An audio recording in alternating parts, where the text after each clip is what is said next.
प्यारे बच्चों नमस्कार, कैसे हैं आप? आपके मनपसंद यूट्यूब चैनल में आपका स्वागत है। तो आज हम कक्षा 10वीं क्षितिज भाग 2 के चौथे अध्याय के प्रश्न अभ्यास करने जा रहे हैं। तो बच्चों अपनी अपनी पुस्तकें हाथ में ले लो प्लीज़।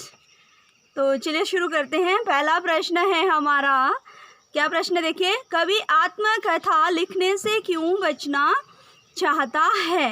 ठीक है बच्चों, तो कवि आत्मकथा लिखने से इसलिए बचना चाहता था क्योंकि उन्हें लगता है कि उनका जो जीवन है वो साधारण सा है, उसमें कुछ भी ऐसा नहीं है जिससे कि लोगों को प्रसन्नता मिल सके। उनका जीवन अभावों से भरा हुआ है और जिन्हें वह औरों के साथ बांटना नहीं चाहता है। ठीक है बच्चों, तो अगला प्रश्न है हमारा, आत्मकथा सुनाने के संदर्भ में अभी समय भी नहीं, ऐसा क्यों कहता है कवि? ठीक है बच्चों, तो कवि को ऐसा इसलिए लगता है क्योंकि उनके जीवन में कोई बड़ी बड़ी उपलब्धियां नहीं हैं जिन्हें कि वह दूसरों के सामने प्रकट कर सके। ठीक है प्यारे बच्चों, वह अपने अभावग्रस्त जीवन के कष्टों को अपने हृदय में ही छुपा कर रखना चाहते हैं, वो उनको दूसरों के साथ नहीं बांटना चाहते हैं। और उन्हें लगता है कि उनकी जो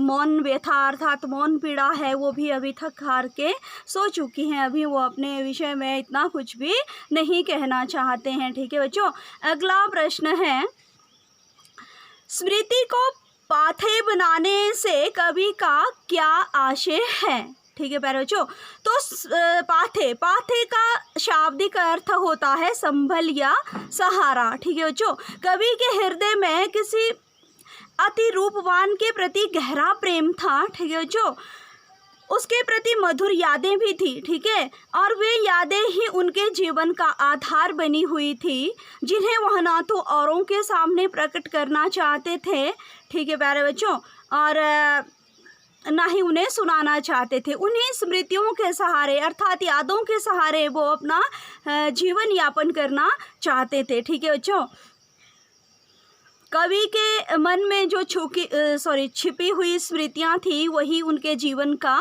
आधार थी। अगला चौथा प्रश्न है हमारे पास प्यारे बच्चों, भाव स्पष्ट करें। ठीक है, इसमें है, मिला कहाँ वह सुख जिसका स्वप्न देखकर जाग गया, आलिंगन में आते आते मुस्क्या कर जो भाग गया, जिसके अरुण कपोलों की मतवाली सुंदर छाया में अनुरागिनी उषा लेती थी निज सुहाग मधुमाया में।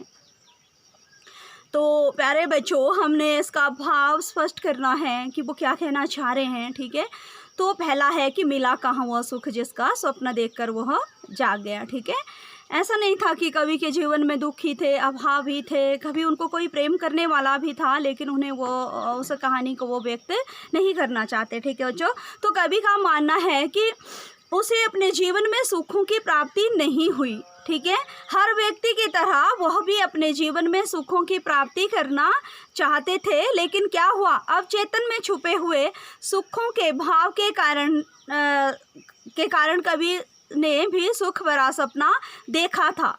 कहीं ना कहीं आदमी ये स्वप्न देखता है। ठीक है प्यारे बच्चों, लेकिन हुआ क्या, उन्हें वास्तव में वो सुख प्राप्त ही नहीं हुआ, वो सिर्फ स्वप्न ही रह गया। सच्चाई में उन्हें वह सुख बिल्कुल भी नहीं मिला।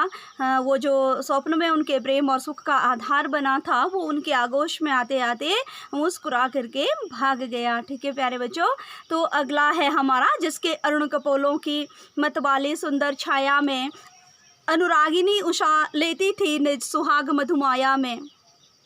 तो कवि का जो प्रियतम था वो अति सुंदर था। ठीक है बच्चों, उसके गालों पर मस्ती भरी लाली छाई हुई थी, उसकी सुंदर छाया में प्रेम भरी भोर भी अपनी सुहाग की मधुरिमा को प्राप्त करती थी। वो इतना सुंदर था प्यारे बच्चों कि जैसे सुबह की लालिमा होती है ना, सुबह सुबह जब सूर्य उदय होता है वो मनोहारी छवि होती है, वैसे ही उनके जो प्रियतम के गाल थे वो वैसी ही लालिमा उनके गालों पर थी। ठीक है, कहने का भाव यह है कि बहुत सुंदर था लेकिन वो स्वप्न ही रह गया, हकीकत कभी बना ही नहीं। ठीक है प्यारे बच्चों, तो आज के दिन के लिए हम चलो पांचवा प्रश्न भी कर ही लेते हैं।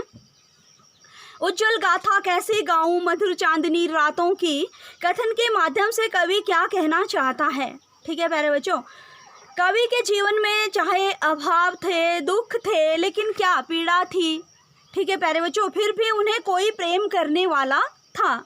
ठीक है, ऐसा नहीं कि सारे जीवन में उनके दुख ही था, लेकिन उसे वो जग जाहिर नहीं करना चाहते थे, उसे संसार को नहीं बताना चाहते थे। ठीक है प्यारे बच्चों, वह उसे अपना नितांत अपना मानते थे। ठीक है, इसलिए वह मधुर चांदनी की जो उस उज्जवल कहानी है उसको वो दूसरों के साथ नहीं बताना चाहते, वो दूसरों के लिए वो अपने पास उसे सहारे के रूप में रखना चाहते हैं, इसलिए वो दूसरों को नहीं सुनाना चाहते, उनकी यादों के सहारे ही वो अपना जीवन यापन करना चाहते हैं। ठीक है प्यारे बच्चों, तो ये हमारे 5 प्रश्न थे आत्मकथ्या के।